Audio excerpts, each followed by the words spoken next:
What's going on, guys? Seth and Chevy here. We just watched episode 4 of season 1 of Delicious in Dungeon. We're going to be going full spoilers ahead, so hopefully you've watched this episode, and we'll do a real quick recap before we talk about our impressions. Basically, in this episode, we see where Senshi lives in the dungeon. I forgot what floor it is, but he has a place there where he sleeps, where he takes care of a bunch of stuff, and then we get some information on how he goes up top to buy things that he needs. And upon further discussion, we find out that Senshi gardens via golems, right? They're golems. Yes. In which they have some kind of magical thing in them that animates them. He pulls those, they drop, turn to dirt, and he's able to harvest vegetables from these golems. So they do their typical thing. They're eating, and then they find out that not only does Senshi live down here, gardens down here, he also tends to the bathrooms and kind of keeps the balance on this floor, describing that, if he wasn't there, who would take care of things, and how things would kind of get out of whack when it comes to the monsters that are roaming these dungeons or this dungeon. So yeah, they have all this extra vegetables that they harvested from the golems. He talks about how he leaves them. He was taking money, but somebody was stealing the money. So the whole honor system thing didn't quite work out the way he wanted, but he wants to take the vegetables to this like underground pub bar place where people who are not very likable hang out, because it's a good place to hide out. Goes there trying to sell or trade the vegetables, and the guy who runs the place isn't very stoked on vegetables, but it doesn't matter much because orcs end up raiding this place, killing everybody except for Senshi and the rest of the party, because they happen to know him, because these are people that he has had relations with before when it comes to trade. The orcs say that they're desperate. They are struggling down where their tribe's at, which is also in this dungeon. And that they want to take basically everything from not only the bar, but also Senshi and party. Senshi says he'll give him everything that they have, as long as they take them to the orc tribe. And basically because he saw that they had some fermenting yeast and flour, and he wants to make bread. The rest of the party thinks that he has some kind of plan, and he just wants to make bread. So they end up going to the orc tribe's village, and you kind of get a sense of the orcs are not friendly to other people who are not orcs. And between Marcel and the orc tribe leader, they get into an argument about basically how the orcs were driven underground after some things that happened in the past. And you kind of get a light sense of the politics of who thinks who's right in that situation and what was happening back in the day.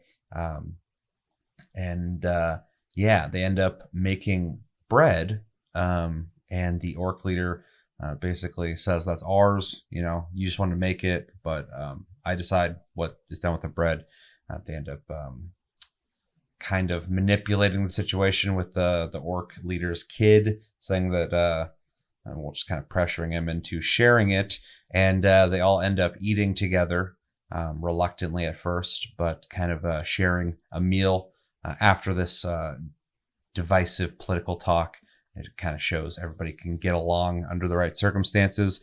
And then the orc leader asks Laios about basically his ambitions to go to the bottom of the dungeon, ends up giving him a map on where it was last seen, where the red dragon was at, that might have his sister. And they're off to go find him. So that's the episode in a nutshell. What do we think? So I thought it was kind of creative that they took the idea of magical golems, and though they kind of stuck with the idea that they're only dirt, but it makes sense in this context because they're just gardens basically. And the way they kind of describe like the roots of the plants are what are making the dirt strong enough to hold the golem together was a fun tidbit. them, doing the gardening and getting vegetables and making basically a vegetable soup with bacon was fun. The basilisk.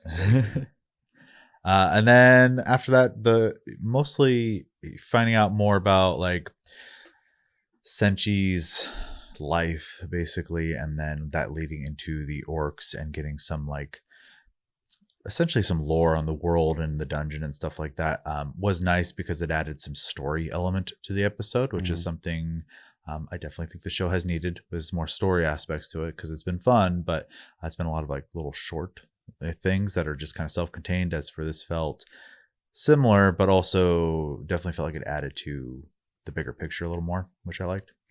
And then also the back and forth between Marcel and the orc, basically using that anger to knead the hell out of some bread, was quite humorous.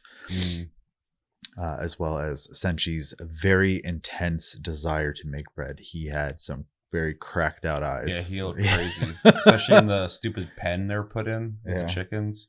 He's just kind of shaking the gate like bread. Yeah. Yeah. I mean, overall, it's a fun episode. I appreciate the live-in quality of it. It felt really good, and it was a nice change of pace from the last couple episodes. So, yeah, the show always surprises me with how it still stays within the theme of dungeon crawling and eating food, but you kind of nailed it with the whole creativity aspect when they were talking about the golems and not being able to eat them because they're basically rock and dirt. And then Senshi starts bringing up that they're dense in water or whatever, and so they make great for like gardening. I was like, oh, that's creative. Because it's at first it kind of like paints it like he's using them for his own means, but then it kind of makes it seem more like it's a symbiotic like relationship where he's tending to them and keeping them, healthy and good, but also getting vegetables from them. So I thought it was kind of interesting. Also, yeah, the whole, more info on Senshi, how he's living, what he's been doing down there, kind of paints a picture of how the dungeon works as well. Especially at one point they were passing by other dungeon explorers, so kind of gives you an idea of how things work down there. I thought it was kind of crazy that when they went to trade with those assholes in the bar, they just got murdered off. Like one guy just got stabbed right through. I was like, oh shit, these guys are getting killed. Very nonchalant about it, and no one gave a fuck either. Like the episode didn't try to give a fuck about it. The party didn't give a shit about it. Like it was like, those guys are dead, and it's like, okay. I thought the orc design was fun. How they're like Chewbacca, basically. They're all like furry. Also, we both kind of said something about it when we were watching the episode, but when they're talking about other types of monsters down in the dungeon, it showed a kobold that I thought was a hilarious design.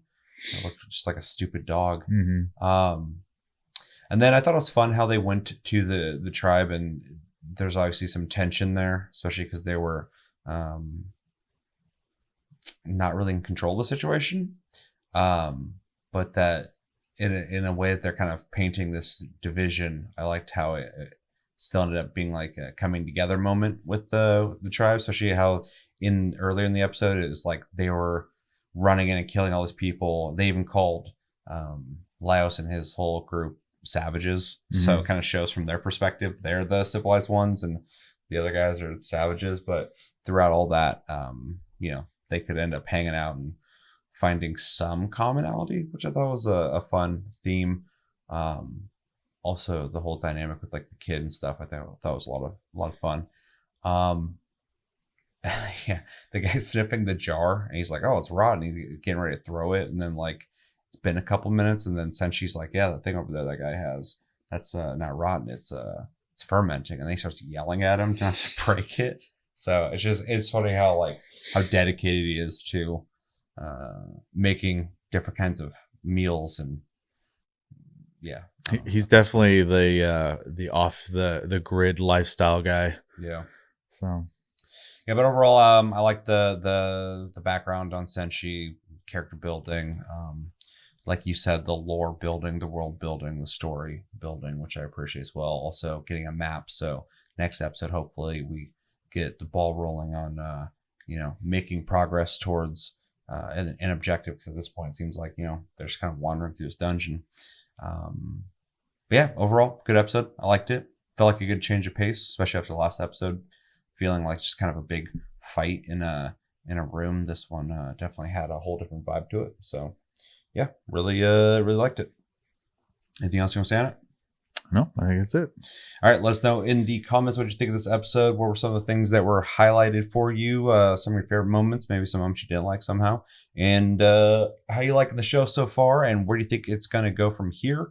And yeah, have any recommendations for us to watch? There are a lot of anime out there right now that are coming out, and a new one that you know of that is on Netflix, made by the person who Monsters did One Piece, so that's interesting. Looks interesting too. So yeah, let us know in the comments if there's anything you'd recommend us watch, something you want to hear our reviews of.